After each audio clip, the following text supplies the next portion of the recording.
Hey mga ka-Real Talk, it's your teacher, Bestie, Michi, and welcome back to another inspiring episode ng Real Talk Podcast where we talk real stories of teachers, by teachers, and for teachers.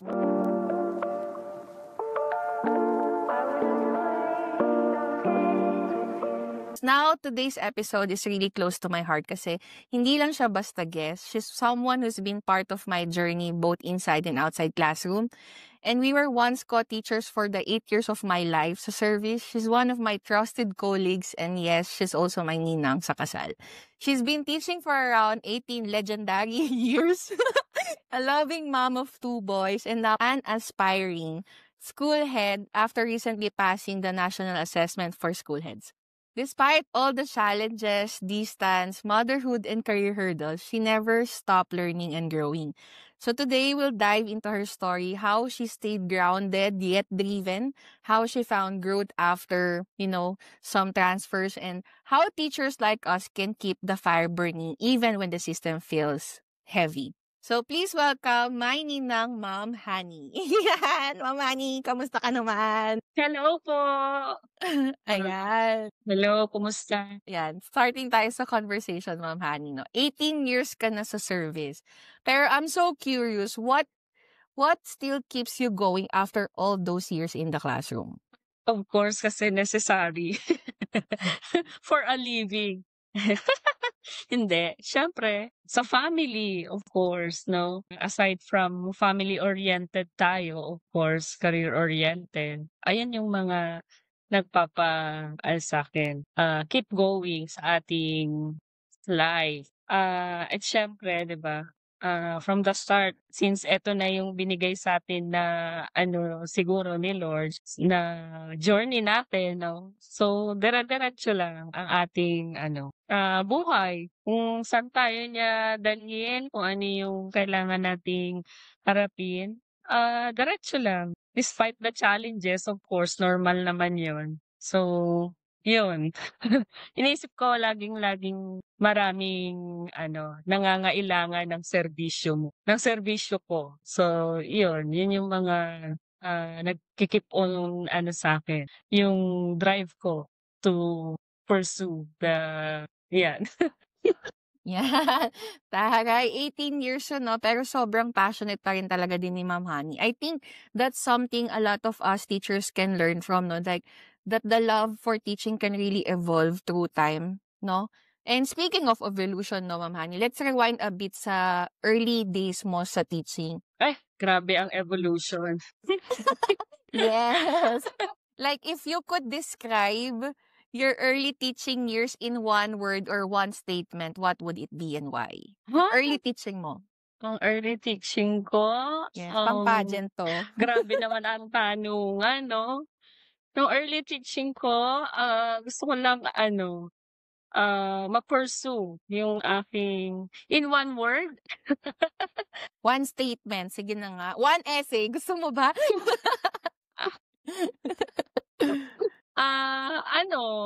Dati kasi pagka-graduate, para akong nagro-road mapping, gano'n. Parang nagte-trekking, ganyan. So, parang come what may, ang ko lang dati, masaya ako basta ang goal ko, papasok ako sa DepEd, yung gano'n. Maging teacher ako kasi teacher naman talaga yung napuntahan ko, eh. So, gusto ko lang i-practice yung pagiging teacher ko, gano'n. Tas nung napasok ko na yung DepEd, parang ang saya-saya ko na gano'n, na nakapag, one step closer na ako dun sa pinapangarap kong mapasok yung DepEd. Kasi 'di ba, before, ang hirap talagang pumasok sa DepEd. Parang kailangan mo munang mag-private school, ganyan. Maraming experience kasi 'pag wala kang experience before, 'di ka naman mapapansin bago ka mag-DepEd, 'di ba? So, nung napasok ko yung DepEd parang, ay wow, parang kang yun, napasok mo na yung yung Stable na job. entrada nung Yes. oo, yung gano'n. Yun, ang saya ko na, para kang nag-trekking tapos napuntahan mo yung Pero Ma'am Hani, naisip mo ba ever since na mag-principal talaga? I mean, yun ba ang isa sa goals mo, ang end goal mo? Maging Hindi, or superintendent? wala. Hindi ko na-imagine yung sarili ko. Ever since hindi ko siya naisip, basta ako masaya na akong nagturo, gano'n. Gano'n lang. Kasi dati parang okey na ako sa gano'n. 'Pag naging teacher ako ng DepEd parang na-fulfill ko na yung isa sa pangarap kong mapasok. Gano'n lang kababaw yung ano ko. Tapos hindi ako ano, parang hindi ka competitive, parang hindi mo naiisip na, gusto ko ganito, gusto ko may target kang time and ano, yung may goal ka talaga. Parang yun lang yung pinaka-goal ko, mapasok ko lang ang mundo ng DepEd, okey na ako, gano'n. I see. I remember talaga yung mga unang days natin 'no, like we were all figuring out yung lahat parang nangangapa pa tayo, parang kampante na tayo na nakapasok talaga tayo ta's wala na, magturo na lang forever gano'n. Oo, 'di ba? Yes. Parang ako okey na 'pag sinabi kasi before na, ano public teacher ka, 'di ba? Mm, Public teacher parang ang taas na nung regards mm, nung ano sa'yo, 'di ba? Na, okey DepEd siya ano, public school teacher siya. So, ibig sabihin dumaan ka dun sa mm. rigid na Yes, screening bago ka pasok. nakapasok diyan. Tama. So, parang gano'n. Nice. That's nice, Ma'am Honey. And ngayon naman, pag-usapan naman natin yung one of the biggest balancing acts every teacher mom goes through. Kasi talaga feeling ko marami, mostly ng teachers, mga mother na din talaga. Like, alam naman natin na mahirap pagsabayin yung pagiging nanay at guro, di ba? Kasi those are two different Truly. heavy things talaga sa life natin. Pero how do you manage your time and Hmm, energy, especially with two kids in a school na parang before kasi nakuwento mo sa'kin dati yung struggle na malayo yung bahay na mm. nakuha niyo, ganyan. Like, how do you manage your time with your family? Ayan, 'pag usaping time management ano talaga 'yan, eh, challenging, eh, very challenging talaga sa part na 'yan. Siyempre mahirap yung career woman ka at the same time ay ano ka, nanay ka, gano'n. 'Yan yung mga, biggest struggle din talaga ng mga mother, working mom na katulad ko. Maraming makaka-relate diyan kasi when it comes to time management talaga, ang hirap especially kapagka nasa field ka pa talaga ng mismong teaching, I mean classroom teacher ka 'no. Pag-uwi mo ng bahay talagang di mo maiiwasan na meron kang gagawin at gagawin na kukuha nung time mo na supposedly ay time mo na siya for family. Pero, one thing na na-realize ko nung ano, nasa field ka na ng ganyan sa trabaho at the same time ano ka, mother ka, as much as possible tapusin mo na lahat. Kapag nasa school ka, i-devote mo na yung time mo din sa work mo sa school. For school lang talaga siya. And then gawin mo na lahat, gano'n. And then 'pag pumatak na yung, official time mo, let's say official time ko ay before mga 2 o'clock ganyan ng hapon or 3 ng hapon, cut na yun. I mean, sa isip ko, tapos na yung pagiging, empleyado ko, na tapos na yung pagiging teacher ko ng mga oras na yun. So, ang gagawin ko paglabas ko sa school, andun na yung pakiramdam na, okey eto naman yung other phase ng ano ko, ng pagkatao ko. Eto na ako. Eto naman ako, eto na, magiging nanay na ako, yung gano'n. Parang, gagawin mo yung best mo din na pinaka-best mo na ma-fulfill mo naman yung pagiging mother mo. Oo, one way na yun na ginagawa ko, hangga't kaya ko, yung ipagluluto ko yung mga anak ko ng 'di ba, yung ayoko as much as possible ayokong, yung mga instant na food, yung ganyan, o order or bibili ng ano, gano'n. Home cooked meals Parang talaga. yun yung way ko. Oo, yun yung way ko para maano ko yung pagiging mother ko in terms of sa food, sa mga gamit nila sa bahay, gano'n, gano'n. Pag-uwi ko sini-situate ko na na gagawa ko yun, Mm. gano'n. So, balancing lang talaga, time management. Kung kaya mong gawin na sa school yung sa work mo, yung work related mo, gawin mo siya sa school. And then pag-uwi mo ng bahay, plain housewife, nanay, gano'n. And then kinabukasan back to ano ka na naman, Teacher. teacher ka na naman, gano'n. Yes. Gano'n lang, pero sa awa ni Lord, nakaya naman siya. At And then kinakaya siyempre pa. yung part pa ng professional, yes, of course. At saka yung professional growth mo, nandun na rin yun. Hindi ka lang mas-stuck dun as mom, as employee.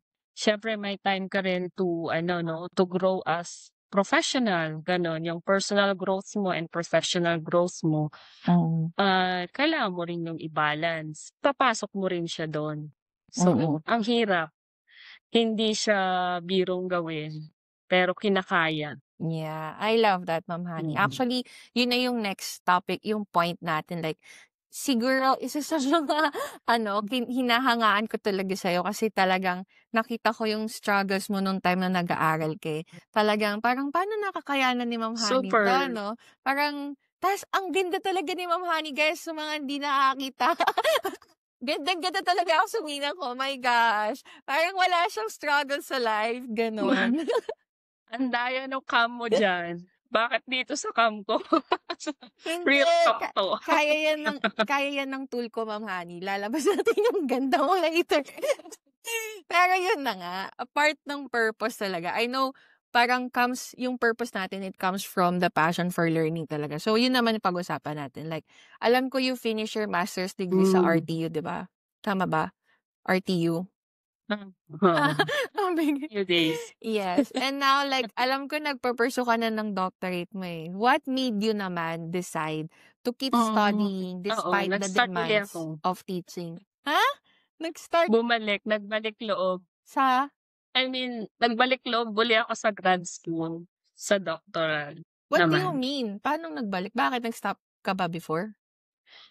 Kasi 'di ba 2021 na-finish ko yung ano ko 'di ba, masters. Mm. So sabi ko parang napagod ako, Mm. sabi ko parang i-allow ko muna yung self ko to ano, to Right. relax 'di ba, give time to myself, sa family gano'n. Parang set aside ko muna yun sa ano, sa career, sa studies. So okey na muna ako sa ganito. And then siyempre dahil hiningi ng pagkakataon parang sabi ko sa sarili ko, it's time to ano, to be back. Wow. Parang kailangan ko na uling Comeback is real. kailangan ko na uling ano, oo, gano'n. Ayun, So, what made you nga? nag-enroll na naman ako, oh, 'di ba?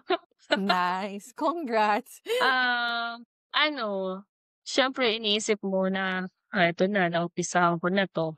Tapos hiningi na siya ng pagkakataon which is hindi ko naman ine-expect na ganito yung magiging career path ko. Para tinry ko lang naman kasi na ganito. Since ibinigay siya, so it means 'di ba, nandito ka na, eh. So siya kailangan ano ka na, fully ano ka na, geared yung ano mo, yung pagkatao mo, ganyan. Parang i-fulfill mo na ng tuloy-tuloy kasi naumpisahan mo na siya, parang gano'n. No turning back, charis. Nakaka-inspire naman din talaga yun, Ma'am Honey. Parang siguro nangyari yung experience mo na yung nag-push sa'yo talaga to finish or pursue this career path talaga, no? Tsaka nagkataon na at saka ang daming tao, especially yung family, husband ko gano'n. Yung support system napakalaking factor talaga yan. Yung support system mo, friends, yung mga I mean yung mga ano, genuine friend ha. I mean yung mga quality circles, yung mga quality people na nagsu-surround sa'yo. Yung sila talaga yung magpu-push sa'yo na, "Oh, ano kaya mo yan, ganyan, ganyan." Sige, yung gano'n. Yung kumbaga ikaw 50-50 yung trust mo para sa sarili mo, pero yung mga taong nakapaligid sa'yo parang, "Ay wow," ano, sila na kaagad yung ano na sila, Pala parang desisyon? kino-confirm na nila gano'n. Oo, na na sige gano'n ikaw, mga pusher sila. Yes. Ipu-push ka talaga nila. Makikita mo naman kung sino yung talagang mga genuine na taong gusto ka talagang mag-grow. Nice. I love that. So, sila yung mga support system Mm. ko. Importante yun, eh. Ang hirap kasi, ang hirap maging mag-isa sa journey ng teaching career 'no, parang kailangan mo lagi ng connection Oo, and alam mo support 'yan. system, 'di ba? And and Correct, I think oo. mga teachers or sa mga ibang teachers na parang they feel lang okay na 'pag once na nakapasok na sila or like na-regularize na sila sa trabaho or naging Oo, tenured na parang parang sanay na sila or like comfortable na sila sa spot na yun. Re-stuck Oo. na So, dun. parang nakaka-inspire lang Yes, yung kwento mo about like keep on continuing yung progress ng growth mo as a teacher. Pero yun na nga, pag-usapan natin naman yung recently na-achieve mo lately. Like, sabi mo na balitaan ko 'to, sa Facebook post na pumasa ka na sa National Assessment for School Head. Ta's nung nabasa ko yun, school head? Magpi-principal si Ma'am Honey? Yun talaga yung pumasok sa principal? Si Ma'am Honey? Gano'n, parang hindi naman sa nagdududa ako sa'yo ninang 'no, pero parang hindi mo 'to nabanggit ever sa'kin before na may balak ka ng mga ganito. So, yun lang parang na-amaze ako na, wow, principal na si Ma'am Honey. Pero at sa other part, principal, totoo ba 'to? Si Ma'am Honey? Parang dati ayaw niya 'to, eh. kadugay-dugay 'no? Ko ayaw niya 'to before, parang gano'n. So, or hindi siya napag-uusapan.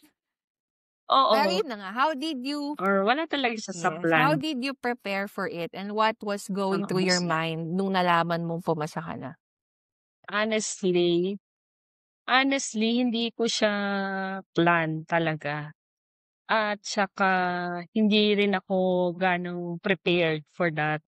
Kasi unang-una yung masters ko hindi naman for management talaga, eh, ng supervision, 'di ba, and admin, ganyan.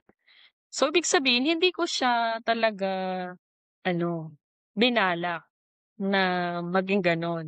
Pero dumating kasi ako sa point na ano, alam mo yung nape-pressure ka rin para sa sarili mo.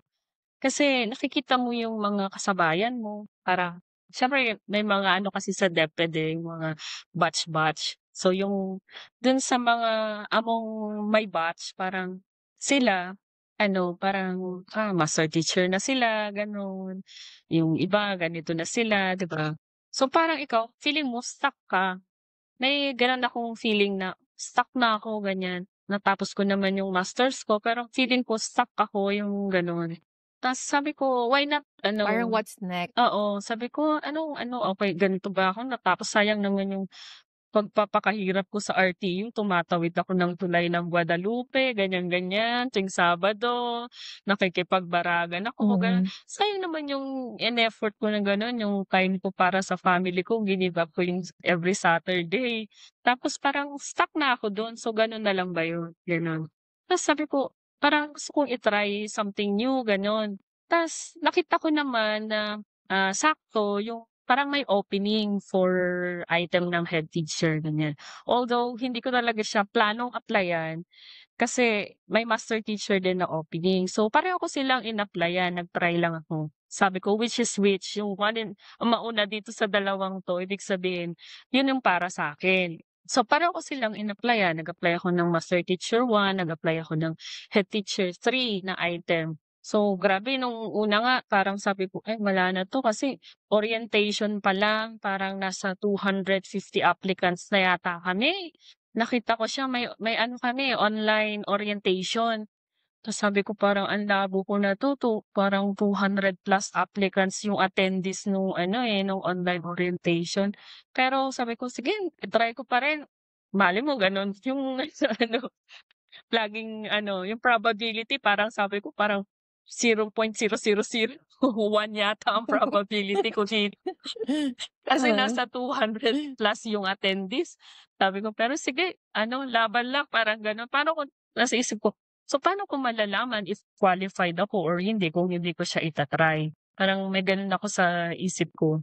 So kung hindi ako matatanggap at least ano, I tried, parang gano'n. Parang walang regret sa isip mo. At least 'di ba, try mo naman. So kung hindi talaga, ibig sabihin hindi para sa'yo, hindi kaloob ni Lord 'yan. So siyempre ano ako, pasa-pasa, mga papel, papel, papel. So ayun na, tapos nagulat na lang ako, lumabas na yung result, tapos may email na akong na-receive. So ang problema ko naman struggle ko naman that time, parehong halos magkasabay lumabas yung comparative result. Ayan. So, pareho naman akong pasok sa MT1. So, isa lang ako dun sa MT1. So, ibig sabihin rank 1 ka dun dahil isa ka lang. Tapos, dun naman sa head teacher parang 6 kami, 6 o 5 parang gano'n. So, nagkasabay yung comparative results pero yung item maghihintay ka ng item, ganyan. Unang lumabas yung sa head teacher nag-email na kaagad yung DO ta's for ano na kaagad, ganyan-ganyan. Although madaming proseso ding dumaan, maraming mga interview, may exam. Alam mo yung mga proseso ng DepEd siyempre, Mm. kukutuhan ka muna 'di ba bago ka Mm. para kang hini-hazing. Oo. Makapasok. Parang ano pa ba ang gusto niyang patunayan ko? Pasado na eh, oh. Meron pa? And then nung lumabas yung item ng head teacher tree, sabi ko, so pinagko-comply na ako for ano na talaga yon, signing ng appointment na talaga. Sabi ko, Mm. eto na, hindi ko na parang hindi pumabor yung MT. Ibig sabihin walang lumabas na item for MT although naka-rank pa naman. So late siyang lumabas. So, ibig sabihin eto talaga ako. No, sabi ko kay Lord, "Lord, eto talaga yung gusto mo, eh." So sabi ko, kung alin dito yung mauna, eto yun. Eh, di ito yung naunang head teacher. So ito yung para sa akin, ito yung binibigay mo. O di go ako, ganyan. Tapos nung nasa DO na ako, sabi ko dun kay Ma'am Kichi yung AO ng balak ko pang mag-waive bandang huli kasi pinagpa-appointment na ako. I-wa-waive ko pa sana. Kinausap ako ni Ma'am Kichi na, sayang naman 'yan, ang daming applicants tapos ikaw yung ano, tapos tatanggihan mo, head teacher 3 'yan. Kumbaga 3 steps higher yung magiging sweldo mo diyan, ganyan, ganyan. So sabi niya, "Kung gusto mo talagang master teacher, puwede ka namang mag-master teacher pero kung ako sa'yo tatanggapin ko muna 'tong." Yung mga gano'ng encouragement din kay kay Mm. Ma'am Kichi. So, Mm. alam mo may dala akong folder, yung folder na yun letter talaga yun, i-wa-waive ko yung item ko. Tinago ko na lang yung folder Hmm. kasi nga Hmm. parang in-enlighten niya ako. Alam ta's yun, oo, ta's yun, ko na, nag-ano na ako, ko na yung H2. Tapos and the rest is history. Ayun na siya. Wait, ang head teacher ba ay school head? Oo, nasa Ay principal? ang ano niya, ang career path niya ay papuntang principal. Kasi So parang yun yung last step oo, ng HT? kasi ano ka, may stages din yan, HT 1, 2, 3 hanggang 6, gano'n. And then ang Mhm. next na yun for ano ka, principal 'pag gusto mong mag-principal. Kal Pero yun nga, ang qualification, isa sa qualifications ay ano, isa sa mga qualifications ay kailangan mong mag-take ng NASH, yung principal's exam. Which is yun yung napasa mo? Yun. Oo, yun yung napasa ko na Okay, medyo nalito ako dun, akala ko HT lang yun yung pinag-uusapan natin. So totoo nga ang balita na principalship nga 'to, Ma'am Honey. oo, yun yung isa talaga sa qualifications para ka mag-qualify for ano, Gets, school got it. head, for principal, ganyan siya. Good yun. Ayun. Naninawan ako dun, na-enlighten ako dun. Mula sa early days mo hanggang diyan, parang it's a reflection ng pure dedication mo, Ma'am Honey. Parang isa ka talaga, kung may huwarang guro ako sa podcast ko, gagawa, ibibigay ko talaga Grabe yan. yung I don't award think na I yun. deserve it. Kasi parang, no, I think you deserve it. Kasi parang nagda-doubt pa ako para sa sarili ko. Pero, Ma'am Honey, before all this success, no, alam ko parang parehas tayo nagkaroon ng struggles sa dati nating school eh. Siguro pag-usapan natin yun ng pahapyo, pero not super deep naman talaga. I mean, you once told me na yung previous school natin, like, kahit naman ako it did not give us the room to grow talaga. Okay. Like, feeling ko we are boxed. Siguro may masasabi din talaga ibang teachers dito sa topic na to. Pero that's the reality kasi at nangyayari talaga siya sa DepEd or sa educational system sa Philippines. Pero how did transferring schools change your teaching life and your perspective pagdating sa career? Magkaiba kasi talaga ng environment. Na-realize ko nga nasa ano talaga yan eh. nasa work environment minsan ang pag-grow, isa rin siya sa malaking factor 'no. Before kasi kung ewan ko, baka ano, pero based on my own 'to, based on my own ano 'to, sa comparison ko. Hindi naman tayo sa I mean, 'di ba, nagko-compare tayo for ano naman 'to, for good naman, hindi to ano 'no, hindi para siraan yung isa or ano yung isa. Pero ito lang yung sa observation ko, sa perspective ko lang siguro 'to, in my own lang 'to 'no, na before kasi siyempre dahil nasa ano lang tayo, kumbaga mababa pa yung teaching position mo 'no. 'Pag may mga opportunities na ino-open sa school like ayan yung mga seminars, yung kumbaga parang may opportunity ka to grow pero hindi ka nabibigyan ng spotlight parang gano'n. Kasi siguro isa din sa dahilan dahil ang dami niyo. I mean, ang dami niyo na, ang dami pang pumapasok 'di ba? Yearly ang daming pumapasok sa ano, sa DepEd, sa school 'di ba? So parang nagkakataon na hindi sa'yo mabibigay kasi nga ang dami niyo, gano'n. So at saka kapag, nasa low position ka pa parang kung sino yung mas mataas yung posisyon parang sila yung mas unang bababaan, parang gano'n. Kasi ang nasa isip parang sila yung mas nakakaalam ng sistema, ng gano'n, ng mga gagawin kasi sila yung mga nandun kumbaga nasa frontliners na sila, 'no. Sila yung nakakaalam na nun. So, bakit pa namin ibababa dun sa mga, mas mababa yung posisyon, nandito naman sila na ready na mas marami na kumbaga knowledgeable sila dun sa area na yun or kung ano man yung concern doon, 'di ba? So, instead na ano, hindi wala ka ng chance para ibaba sa'yo yun. So, maibibigay na yun dun sa kung sino yung, mas nakaposisyon na dun. So, yun parang hindrance din siya para sa'yo para mag-grow ka. 'Di ba, nage-gets mo ba ako? Yes, yeah. Pinipigilan ko lang yung sarili ko magsalita pa. Pero Oo, yeah. 'di ba gano'n? So, Mm. unlike dito, siguro dahil pagdating ko dito iba naman yung position ko, factor din siguro yon kasi hindi na ako classroom teacher dito sa panibagong school. Kumbaga iba na yung, career path dito kasi non-teaching na siya, more of supervision naman siya dito sa mga teachers 'no. So, ang laki ng pagkakaiba. Siyempre dito, ayun ikaw yung unang ano, kumbaga isa ka sa mga pinanggagalingan ng info, gano'n. Isa ka sa mga nakaka-receive agad ng mga info from DO sa taas, ganyan.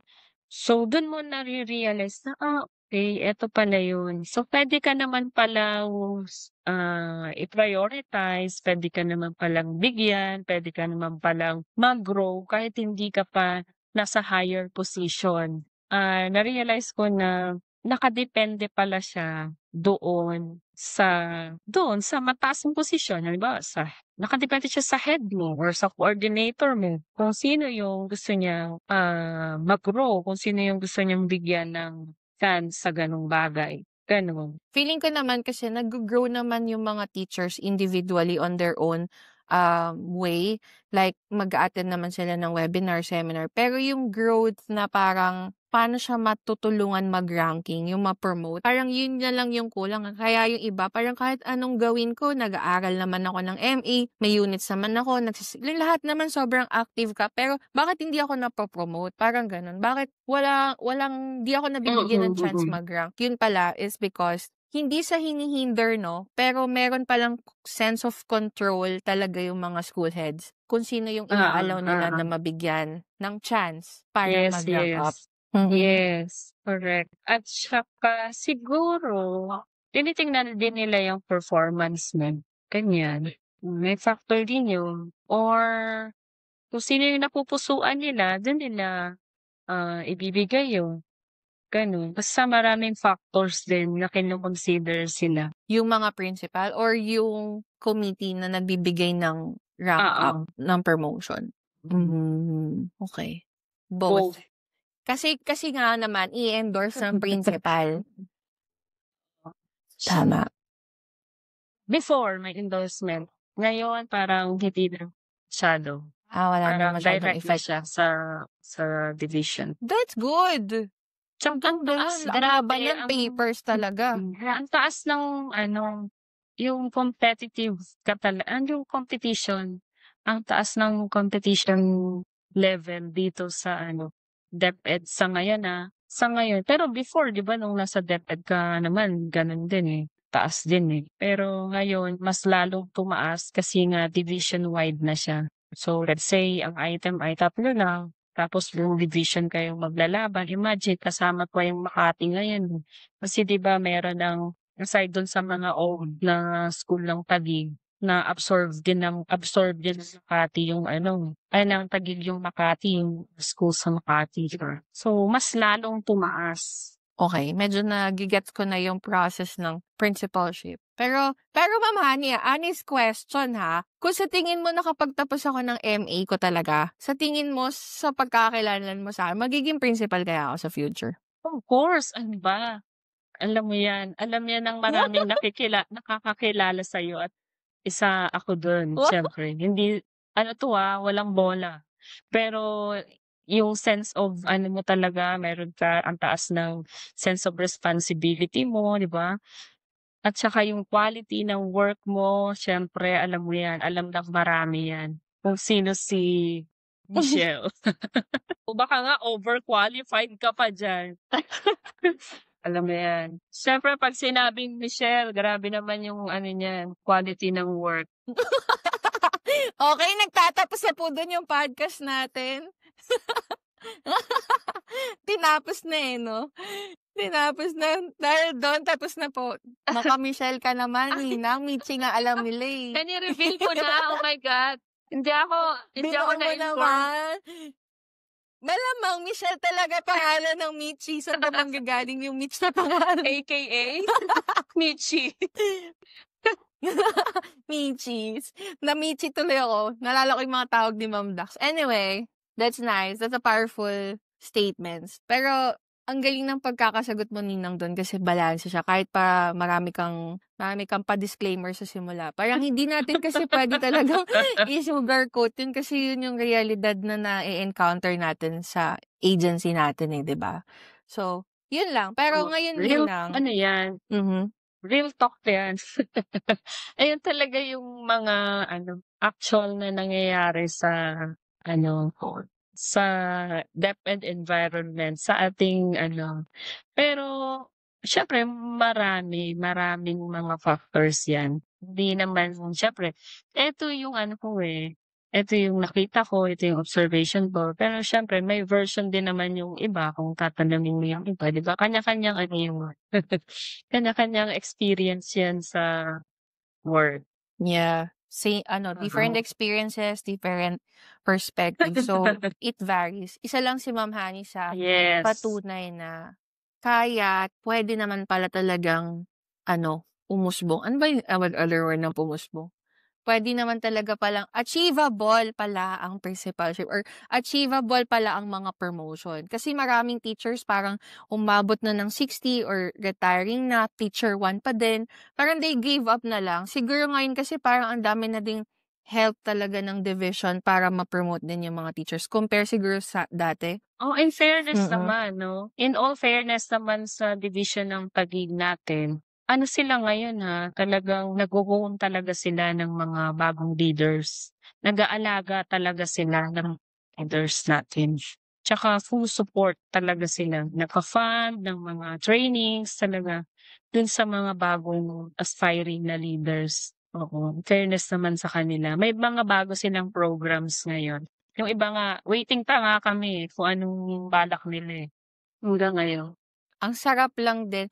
Nung binanggit mo yan, Ninang, na-miss ko bigla. Ang sarap maging teacher or empleyado sa Taguig, sa totoo lang, sa lahat na nakikinig. Talagang, kahit pa mahirap ang DepEd, hindi mo, nandyan yung Taguig government to support the employees talaga. Kahit ako nung nag-resign na ako, hindi ako masyadong nahirapan kasi sobrang transparent din talaga nila sa division office na 'pag ito yung proseso, ito talaga yung proseso, wala ng marami pang eme-eme. As compared doon sa ibang division, kasi yung level 'no, yung ratio ng promotion sa'tin medyo mas mataas sa Taguig compared doon sa ibang division. Yes. Now naman Ninang, let's move naman to this, like we talk naman dun sa mga baguhang teachers 'no. As a teacher who's been through like both ups and downs, what do you think naman is the secret to last in this profession? Parang ano yung recipe para tumagal pa sila sa profession na 'to? Kasi Ninang, sa podcast ko, kahit nung resignation journey ko, hindi pa sila gumagraduate ng course, ayaw na nilang mag-teacher. So, bakit pa kayo nag-aaral ng ganyan kung ayaw niyo na? Tapos yung mga kaga-graduate lang, ay hindi na Oh. nag-a-apply, ayaw daw nilang maging teacher. So, ano yung sa tingin mo ay yung maka-encourage sa kanila para tumagal sila? Ano, perseverance is the key. Sabi mag-persevere sila. Talagang sa umpisa siyempre may mga ano talaga 'no, ups and downs 'yan. Pero hindi mo kailangang, magpaapekto sa simpleng ano lang, nakaramdam ka lang ng challenge na ganito, ayoko na, ganyan. So ano, patigasan ng loob, gano'n. And then siyempre ano, kailangan, yung skills mo talagang i-aano mo 'yan, i-a-upgrade mo talaga lagi ang skills, 'no? Yung siyempre yung knowledge mo, gano'n din. Keep on going, keep on learning, kailangan talaga 'yan, Kasi teachers tayo, 'no? Ang ating clients ay students. So, yung generation ng student natin paiba-iba talagang 'di ba? Ibang-iba ang generation ngayon as compared din sa generation natin. So, sasabayan mo siya. So, kailangan i-equip mo yung sarili mo through 'yan, mag-aaral ka talaga. 'Wag kang mag-stop ng learning. Although kahit tinamad kang mag-aral or ano, pero maraming way para maging ano ka, maging equipped ka. Hindi lang naman 'yan sa grad studies o siyempre sa promotion, that's number one, kailangan mo talaga 'yan. Pero aside dun sa grad school, ang dami pang way para ma-equip mo yung sarili mo, para maging knowledgeable ka at makasabay ka sa generation ng mga bata ngayon. And then, humility, attitude. Yan talaga yun. Yan yung equalizer ng lahat. It's not, necessarily na, "Uy, ang galing ko," ganyan, "Ang dami kong fulfillment, achievement, kayang-kaya ko yan," ganito, 'di ba? Ano ako, cum laude ako, magna cum laude, summa cum laude, ganyan. Ta's ang dami kong natapos, ang dami kong awards, outstanding ako. At the end of the day, hindi yun ang magma-matter, The end of the day, ang laging equalizer is your attitude, yung behavior mo talaga. And that's humility. Yung humility, mahirap kasi talaga yan, Parang hindi mo kailangang sabihin na ganito ako. Ako 'to, ganito yung na-achieve ko. Hindi mo kailangang mag-speak up for that. Hindi mo kailangang maging loud. Let your actions 'no, ang mag-speak for yourself kung sino ka, ang mag-define ng sarili mo. So yun, yun ang key. At siyempre wag kang mag-give up. Yung mga challenges na yan, that's normal. Just keep going kasi ano, go with the flow. Ang daming taong makikilala mo along the way, iba-iba. Iba-iba ang pinagdadaanan, iba-iba ang attitude, iba-iba ang approach, iba-iba. Pero nasa sayo pa rin yan, sa sarili mo. Kasi naniniwala naman ako na it's not about them, laging it's about you. It's all about you. Paano mo siya nire-receive, tinatanggap sa sarili mo. Papaapekto ka ba, gano'n? Nasa sa'yo. Minsan kasi nasa sa'yo lang din naman 'yan, akala mo ganito sila sa'yo, pero hindi mo kailangang isipin 'yun all the time. Hayaan mo mag-ano siya, come what may, gano'n. Darating, lilipas, at saka palagi mong ilalagay yung sarili mo sa, situation ng iba, gano'n. Sa mga decisions mo ganyan, laging-laging, "Kung ako 'to, anong gagawin ko? Kung ako siya, anong gagawin ko?" Gano'n. Para mas maging ma-broaden yung ano, anong tawag dun, yung pagtingin mo 'no, yung outlook mo sa buhay mo. mas naiintindihan mo yung tao. Yun, para tumagal ka. Kasi kung sensitive ka, kung lahat tine-take mo personally, lahat ay big deal sa'yo, or affected ka kaagad, simpleng ganito lang, affected ka na, then wala. Siguro hindi katasagan ng 18 years. Pero siyempre maraming pagkakataon, 'di ba nga kung saan mo nahanap yung sarili mo, dun ka. Siguro yung iba kaya naman ano, mas nahanap nila yung sarili nila sa ibang ano, sa ibang bagay, sa ibang sitwasyon, yung kaysa kanila. Yun. Oo, direksyon. Yes. Sabi ko na sa inyo guys, si Ma'am Honey talaga yung magpapabalik sa'kin sa pagtuturo, eh. Oh, yeah. Sinabi ko talaga yan, eh, sa kanya. Actually, Ninang, isa talaga sa goal ng podcast na 'to is for me to check or baka ma-realize ko ulit yung or ma-discover ko ulit yung love for teaching. Baka, alam mo yun, ito na yung way for me na ibalik yung, alam mo yun, yung passion. Kasi gusto ko naman talaga magturo. Nagkataon lang talaga yung pinagdaanan natin before. Parang, ang hirap. Ang hirap na nga maging guro. Nahihirapan pa ako lalo. Yung ganong level. Tsaka, ito hindi ko to nasabi.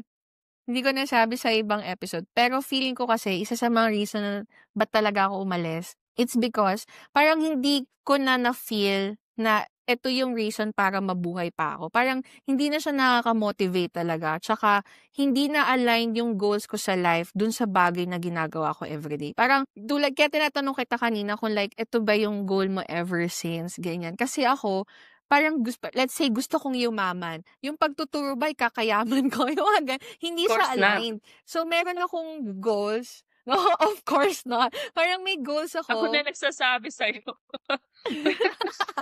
Yes, hindi talaga, no? Inabot pa ako ng 8 years para ma-realize yun, no? Pero yun, parang hingi ako ng hingi kay Lord ng vision na, Lord, ano bang goal ko? Ano bang purpose ko? Ganyan, ganyan. Parang hindi ko siya nakikita nun. Kasi nga, iba yung ginagawa ko dun sa goal na gusto ni God paggawa sa akin. Yung ganong moment. So, it's a spiritual issue then for me. Kasi nga, nahati yung thinking ko na ito yung pinapagawa ni Lord, ito yung ginagawa mo, saan ka? Tapos hindi mo pa ginagawa ng tama, mali-mali ka na, parang ano na nangyayari sa life? Kaya wala na akong choice noon, kundi parang ayaw ko na sa earth, Lord, pagod na ako.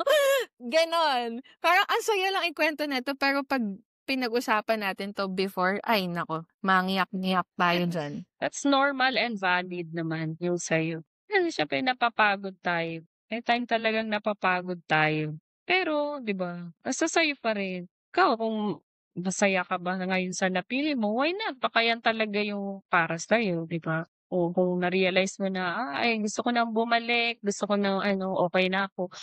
Then push kung yun ang ano ng puso mo, at the same time baka yan talaga yung will ni Lord sa'yo, talagang pinagpahinga ka lang in the meantime, tapos pinababalik ka na, kaya bumalik ka na. Parang may diin yung pagbabalik ha. Kukunin mo ba ako? Hindi na ba ako dyan? Tingnan natin. Hindi ko Kala mo masasabi naman ang ang ano. lapit ko, Ninang, ah. Ikaw kaya pumunta dito, charot. Puwede, kailan ba? Wow. Eto na, last point na tayo. Okay, so Okey. to wrap up our beautiful conversation, looking back from the younger or young teacher or young Mom Honey you were, ganyan, what are you most proud of sa lahat ng pinagdaanan mo for 18 years? Yung pagiging resilient siguro. Ups and down, magla-lie low, mapapagod, pero pagkatapos nun tayo uli, tuloy. Tuloy lang, gano'n. Ang daming ups and downs, struggles, challenges, lahat na yata.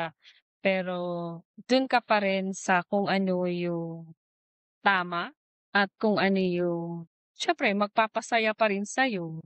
At kung ano talaga yung purpose mo sa buhay mo. Tingin ko kasi parang eto talaga yung binigay sa'kin. So, go pa rin despite all the struggles sa lahat ng mga, 'yan, ng mga hindi magandang mangyayari. parang hindi mo na nilabanan, ninang, 'no? Parang tinanggap mo na lang kung ano yung Mm. binigay talaga ni God for you. Kasi naniniwala ako 'di ba, na may plan ka pero siyempre ang nagpe-prevail pa rin is yung palagi yung plan pa rin ni Lord para sa'yo. That's nice. Anyway, tapos na yung questions, ninang, mag-a-outro na ako. Pero any last words? May gusto ka bang like i-encourage or sabihin sa mga baguhang teachers natin or mga teachers na pagod na? Pagod na. Normal mapagod pero 'wag susuko, gano'n. Sa mga nakakaramdam ng gustong mag-give up, ganyan or nananawa na sa, career na pinili nila, okey naman magpahinga ka muna. Pero, siyempre at the end of the day, kung ano pa rin yung, goal mo, ano pa rin yung will ni Lord para sa'yo, mahirap kasi yung pinipilit mo lang, eh. Siyempre always ask for divine intervention pa rin palagi. At saka yun nga, yung plan mo kasi minsan mahirap sundin yung plano lang ng tao, eh. Palaging siyempre ahead of you, palaging si Lord pa rin ang nakakaalam kung ano talaga yung best for you. Pero gawin mo lang palagi kung ano yung tama, kung ano yung mas makakabuti at kung ano yung makakapagbigay sa'yo ng happiness at kung ano yung sa tingin mo ay dun ka maggo-grow and then push mo yun and go for it. Huwag mapapat. Okay, grabe mga ka-real talk. I'm sure na you felt that same sense of pride and inspiration na habang pinapakinggan ko si Ma'am Honey, 'no? Yung journey niya, it reminds us that being a teacher isn't just about lesson plans or grading papers. It's about growing or learning and never giving up on ourselves, lalo na sa pinili nating career, no? To every teacher out there, especially those who feel like stuck talaga, remember, you can always start again, transfer, study, or simply dream. Yung mangarap lang, nakakatakot kasi kapag ang tao walang pangarap talaga, eh.